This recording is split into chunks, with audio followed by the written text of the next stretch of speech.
The government need you. And that could be the thumbnail. You might find this very interesting because it's your chance to contribute, potentially to avoid any miscarriages of justice in future.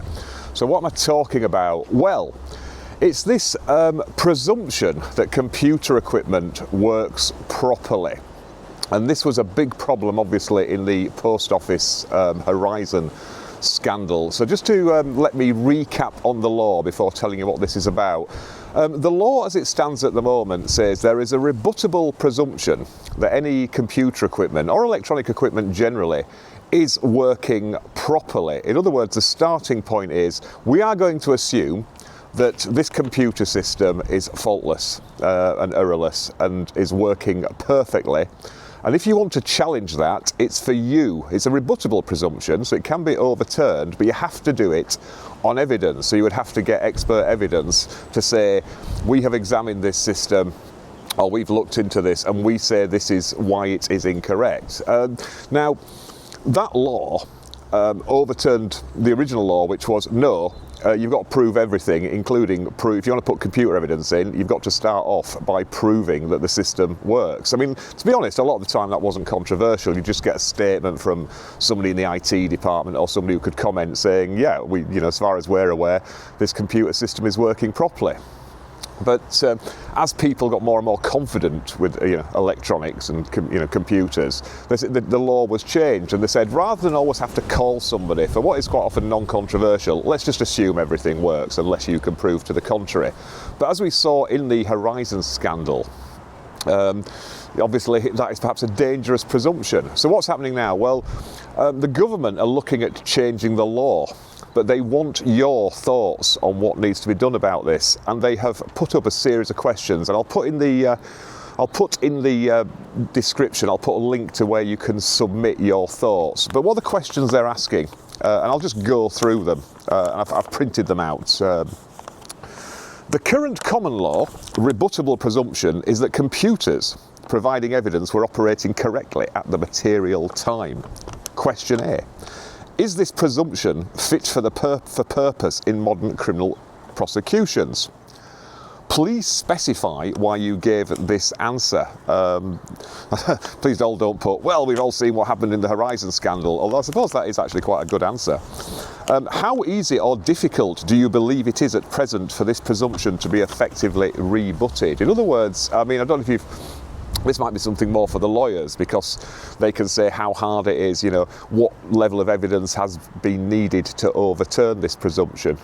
Because ultimately, it would be a matter for the jury in a Crown Court trial and the bench in a magistrate's court trial, because it's just a matter of fact as to whether they are satisfied that the system is working. It's not a matter for law.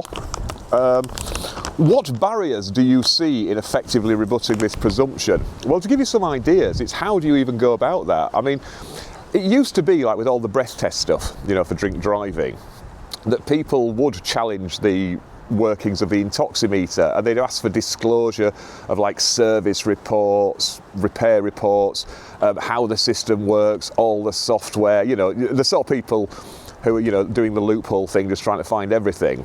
And ultimately the law changed on that, and now they're basically saying actually they don't have to disclose that if there's just the machine has been signed off on its last service and everybody says it's fine, it's fine. It's back to this sort of rebuttable presumption, it's working. So even if you ask for all that, they'd say, well, that's just a fishing expedition. Have you got anything to point to it not working? I suppose the evidence is, yes, I clearly hadn't had a drink, and they said I was 3 times over the limit. So that triggers disclosure, and they should provide this, but they generally don't. So, how difficult is that with computer systems and machines generally? Actually says, please give examples where possible. So again, that might be one for the practitioners. But you don't have to answer all these questions, they just want your thoughts. Question 2. Are you able to provide examples from other jurisdictions or situations where reliability of software must be certified? So, we can look at other countries and other jurisdictions and see how they do it there. And they're asking for, have you got any examples of good practice in other jurisdictions? or examples just of things people need to be aware of. It might be that actually this is how they do it in this country and we don't find it very satisfactory, so don't go down that particular route. If the position were to be amended, what, in your opinion, would be the most appropriate and practicable solution given our aims and objectives set out above? It would be helpful if your answer could address as many of the below as possible. So what's the below? What procedural safeguards need to be in place to ensure your proposed, I like the way they say your proposed solution is effective. In other words, if they introduce this and it all goes wrong, they'll say, well, this was Barry's idea. How might we ensure that any proposed solution is operationally practical? One there for the IT people.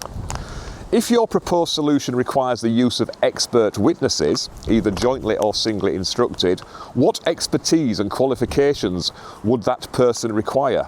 To your knowledge, are there sufficient such people at present? So that, again, I think that's one for the IT specialists, really.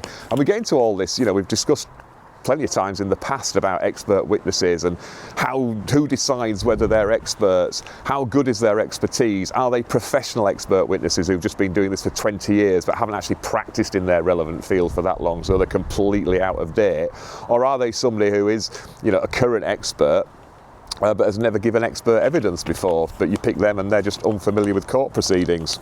So be interested to hear your thoughts on that one. Do you agree that evidence generated by software, as set out above, should be in scope, and that evidence which is merely captured, recorded by a device should be out of scope? Please provide a rationale for your answer. So what's that saying? Well, that's saying things like, do we treat, because this law covers all electronic devices, so do we treat, like, say, body cams differently? Please show that it was recording properly and it recorded the time properly, and it recorded the date properly, and it didn't cut out, as opposed to something where this is a computer system that's recording on accounts or forensic accounting or something like that. Do we differentiate between the two? I mean, should speed guns be treated differently to accounting software, computers and that sort of thing? Can you provide specific examples of the type of evidence you should believe should be in scope? And again, this is, if a computer's just spitting something out, do you just get somebody to just bring bundles of what is spat out, or do you have to get somebody to introduce this evidence that actually knows how it works and knows the sort of, what's inside the black box? In other words, what level of evidence should be needed to either prove the system is working or prove the system is not working? And also, when it comes to the evidence being produced by the machine itself, do we look at all machines, or do we look at, so say for, cash registers a machine, so it's like, we catch you shoplifting and you've got all these items in your basket, but the till receipt shows that you don't have all those items, you've got more packets of razor blades than you bought, you officially bought, or something like that. Do you then need, should the workings, a till receipt, does that need to be proved in evidence? Should there be a presumption that that's either accurate or inaccurate, all that sort of thing? Can you provide specific examples of the types of evidence you should believe should be out of scope? So again, that could be like, things like till receipts or something like that. Or, if you weigh something, you've been prosecuted, I don't know, for your vehicle's overweight. Do you need to prove that the weighbridge is operational? Is that something? Because they quite often just print out, or sometimes they print out a little paper ticket as well. And finally, are there any other factors which you believe are important for us to consider? So that's a whole general one. But I know from your comments on all the post office inquiry, the post office scandal, I know a lot of you have very strong opinions about this, but also I know there's a lot of a lot of people with a lot of expertise out there, and a lot of computer people have commented about this, because let's face it, it was actually Computer Weekly that really spotted the scandal in the first place, because they said that this just cannot be right, and they did some great articles which went sort of effectively under the radar until there was the ITV dramatisation, humanising it a little bit. So it's all very interesting. But there you go. I would be interested to hear your thoughts in the comments, but more importantly, the government want to know. So it reminds me a bit of like the sentencing guidelines, the sentencing guidelines, and the role of the Sentencing Council, because obviously that's been in the news lately. But as I've pointed out before, people, regular punters, regular normal people, they can contribute and they can make suggestions. Sometimes the Sentencing Council will actually ask for suggestions, but there's nothing to stop you just emailing generally and saying, look, for future reference, this is something I think, so there might be lots of people saying, well, I don't think it's right. Or you can even do, the old two-tier thing, which has been sort of covered. People have asked me to cover that, but I think it's been covered in depth by plenty of people, including Dan. So unless anybody specific, I'll try to bring something new to it and do a video, but unless I can bring something new, I'll probably leave it. But this is the whole thing, people are all saying, oh, we never get a say in this, who makes these decisions? Well, there is an opportunity for the general public to have their views heard and considered.